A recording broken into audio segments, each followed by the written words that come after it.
ఆడిన ఆటే గురుతుందా? చిన్నతనమంటే కొంటతనమేలే, ఎన్ని ఏళ్ళైనా తీయని జ్ఞాపకమే. ఈ మానవ జీవన పయనంలో బాల్యం అద్భుతమే, మన బాల్యం అద్భుతమే.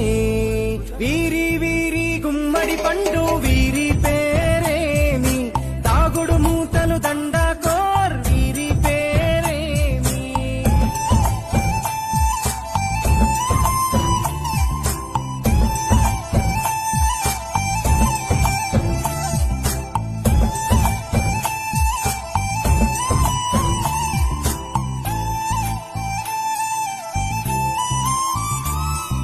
పంటలు పంచి దొంగను ఎంచి రేసాటాడితి మందరమే, రేగడి మట్టిని ముద్దగా చేసి బొమ్మరిల్లే కట్టితిమే.